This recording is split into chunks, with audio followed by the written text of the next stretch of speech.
We start off today with a movement that is getting everyone from environmentalists to regular consumers to question just what they're consuming. Now, activists against genetically modified organisms are organizing a worldwide protest against the biotech giant Monsanto later this month.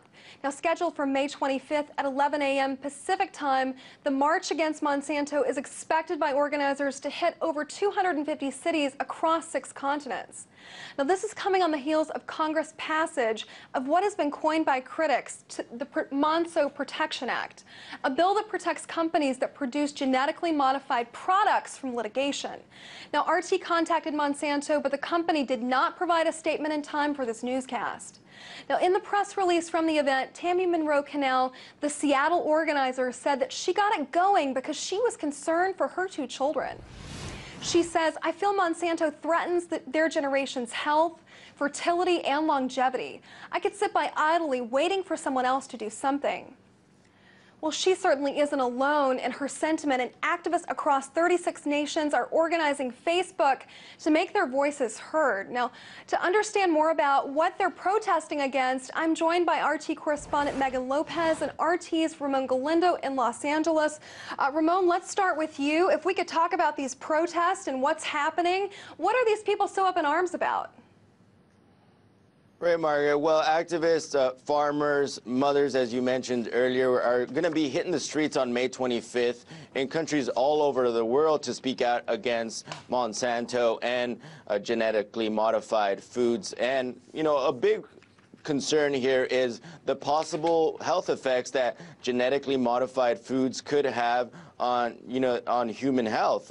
Not enough research has been done in the eyes of many people as far as what the long-term effects are on human health. A lot of concern over the environmental impact that pesticides that are produced and seeds produced by Monsanto are creating on small farms and on the environment. Some of the bee depopulation has been, recently linked to Monsanto products. And really, finally, the big thing that people are standing up against is the large monopolization of our food supply. Monsanto, one of the largest food suppliers, and a lot of people think that some of the political favor that they're able to get really knocks other smaller food producers out of the market, such as organic food farmers that are struggling to compete with subsidized seeds that Monsanto is able to produce at farms.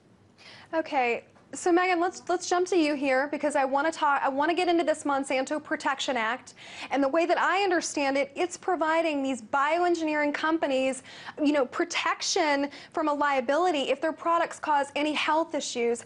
And if you could just talk to me about what that means, essentially, that relationship between these legislatures who are protecting them and that company. Tell me about that relationship.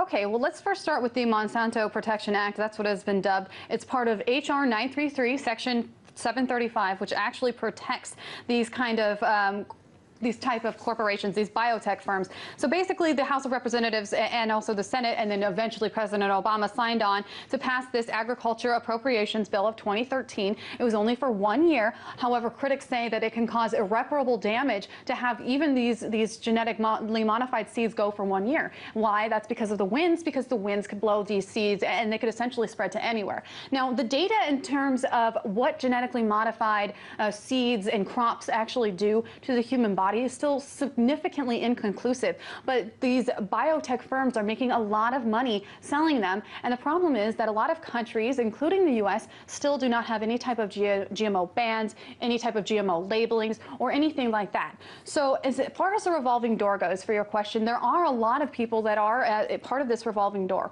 One of them being, they call him the so-called Fuzar. His name is Michael Taylor. He's the former head of public policy at Monsanto, current deputy commissioner of foods at the Food and Drug Administration. So that's one of them. The person that actually added this Monsanto Protection Act, and they say that he actually crafted the legislation for this bill, his name is Roy Blunt. He's a Republican from Missouri, and he worked on that legislation. Now, here's the thing about Roy Blunt. He was actually given $64,250 to his campaign committees between 2008 and 2012 from Monsanto, from Syngenta, and from similar biotech firms. So to say that there is a very close relationship between Congress and between biotech firms like Monsanto isn't that far of a stretch. Megan, very interesting information about that relationship. Ramon, let's take it to you. At the heart of this, people just want to know what they're eating. You know, we saw Monsanto, they spent millions of dollars to defeat Proposition 37 in California, where you are, which has forced companies to label any GMO products. Why does this not scare Monsanto, or why does it? And how did they react to Prop 37? Right, and just to add on to what Megan was saying, pro-GMO lobby has donated more than $7 million to current members of Congress. And, you know, here in California, where it seems so likely that voters were going to approve a GMO labeling initiative, which was on the ballot back in November, in the last couple of weeks of that campaign, Monsanto and other groups such as Dow Chemical and Kraft Foods, they really bankrolled a campaign of negative information about GMO labeling. That initiative eventually lost, but activists are still fighting to have other GMO initiatives go through either at the national level or at the state level. Now, a lot of people think that Monsanto really fought back against this, but because if consumers really did know that there were genetically modified foods in here, that people simply would not buy it. And we have to remember that around the world, it seems like people are more educated on this issue of genetically modified foods, given the fact that GMO labeling is already required in dozens of countries all over the world. Okay. All right. So, Megan, speaking of bankrolling, Ramon just mentioned, talk to me about Monsanto's profits, because the way I understand it, they're up 22% this month after Congress passes this bill or has this bill. You know, why are we seeing this trend?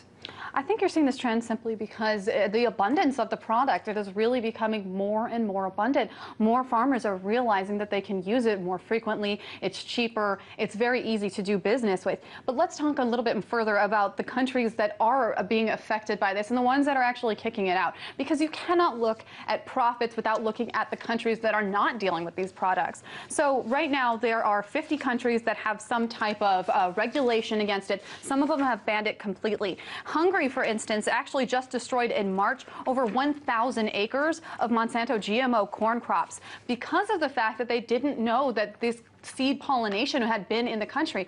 Hungary is one of the many countries that has actually banned it. So around the world, it's hard to say whether or not their profits are going to remain steady or remain at that plateau of very big profits. But right now in the United States and similar countries that don't have any type of labeling, that don't have any type of ban against these products, the profits, as you are saying, are going up and significantly. And yes, that might be partly because people are buying this product and they don't exactly know what it is or what it's in. California, as Ramon had mentioned, tried to strike down that Proposition 37 to actually have it labeled. We're just not labeling it. With so much information, we have to leave it there. Thank you. That was RT correspondent Ramon Galindo and Megan Lopez.